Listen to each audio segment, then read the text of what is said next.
biggest choice in your life is finally here, guys. Yes, what I am talking about today is actually going to be the drip marketing for version 3.2. Yes, because last night I didn't make a video on it, but we got missed Castorice. That's what we're going to call her, Castorice. Surely you guys won't be mad with that. And then secondly, guys, today a full new character, new 5-star character, new win star.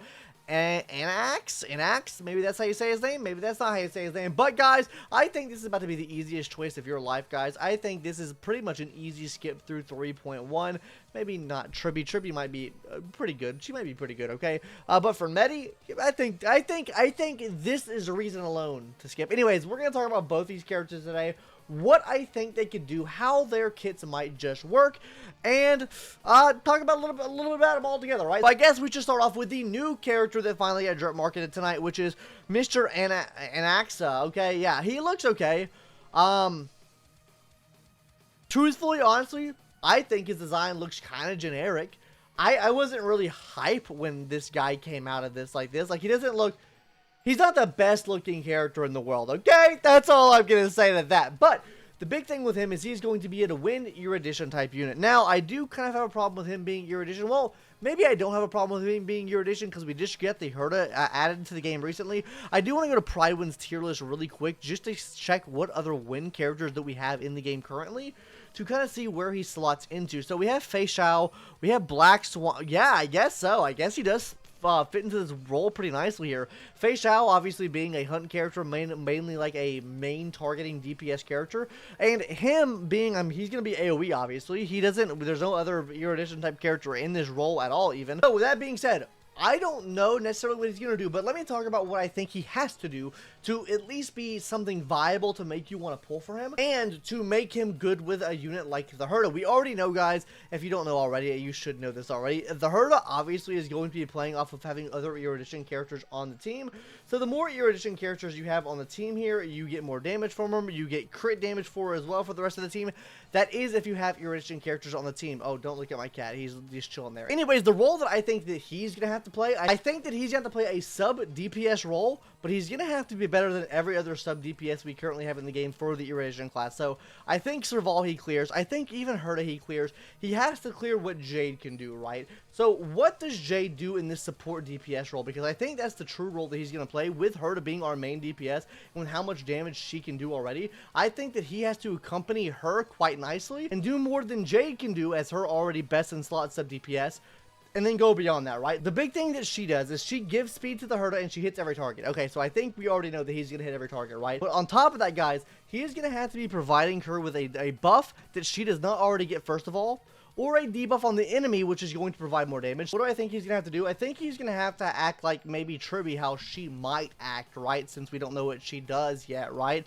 I think that he's going to put some type of vulnerability on the enemy, which would allow you to do more damage to the enemy. I think he might have to have some type of res down as well, meaning he can impact the enemy's resistances. And these are the main two things that I think he has to do in terms of debuff to make him better than what Jade already is. Because I really don't think you can just release him as a character that already gives her crit damage and more damage percentage, because she gives herself a lot of that already.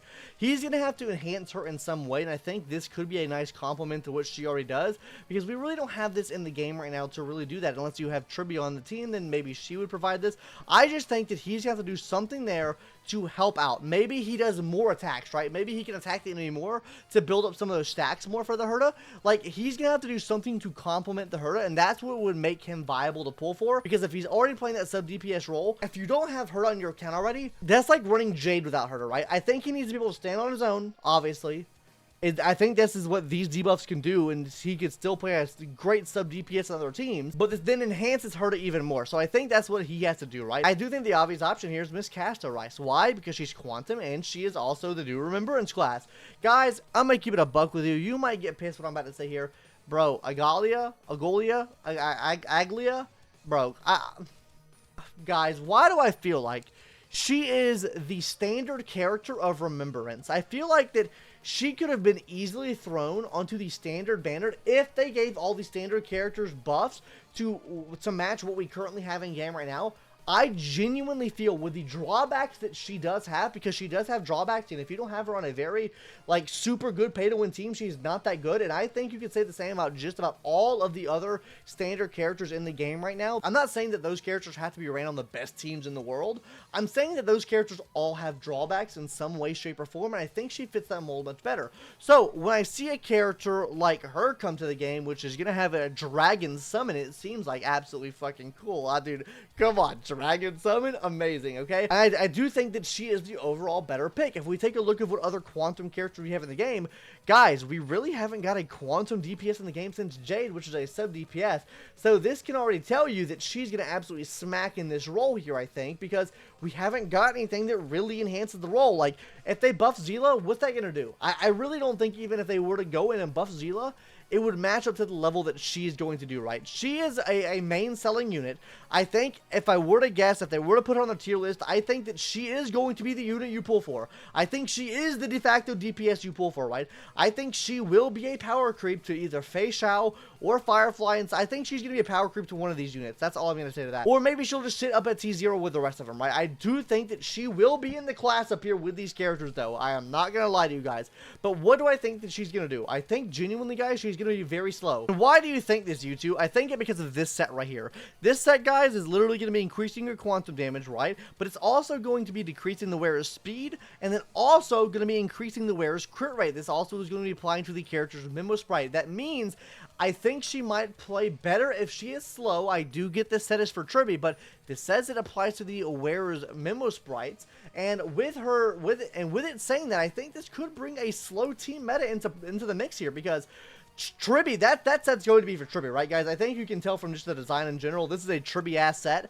I think that she is going to play super well with Tribby, and I think that having the low speed does correlate to the damage she's able to do, or the uptime of her dragon maybe that's out there, maybe is based off of her turns. And the slower that she is means the more turns that she has. I think that's an obvious win there. I think that is going to play super nicely with someone like Tribby, right? So I think we could start seeing a slow meta rise to the game, which I think would be really easy for players to build up, because if you're not having to build in speed, all you're really having to building for your DPS is going to be crit rate and crit damage, right? Or attack percentage as well. Instead of having to focus on 4 stats, you're focusing on 3 stats at this point. So I do think this could be super good. Overall design as well, I think her design slays. I think she has one of the best designs in the game, and if she summons a fucking dragon, and goddamn, Acheron, it's up for you. Fei Xiao, up for you. She will have the coolest animations. She will have the coolest fucking kit in the game. I just don't think there's anything stopping that from happening. Genuinely, guys, I think this is the de facto must-pull for unit in this patch. And genuinely, guys,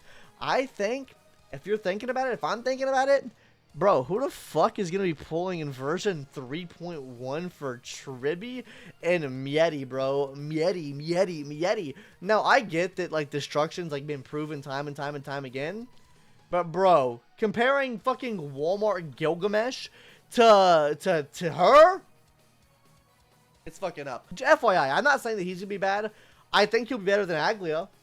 I will say that. I think he'll be better than Aglia. I think there's a little bit of a glaze on Aglia here, but overall, guys, genuinely, I think Miss Castorice here is going to be the way to go. I think she's the must-pull. I honestly think you could probably skip this version patch, depending on what the reruns are, and pull for her, because I do think she'll fucking pop the fuck off for you. And then I think you just skip him unless you have the Herta and you want someone better for the Herta. But I'm sticking with my Herta for the Herta. I can't neglect my Kudu Queen, okay? So with that being said, guys, who are you pulling for? Who are you more excited for? Let me know in the comment section down below. Like I said, guys, I think Miss Castorice is going to be the best unit there, but let me know what your thoughts are. Anyways, guys, see you later. Bye-bye.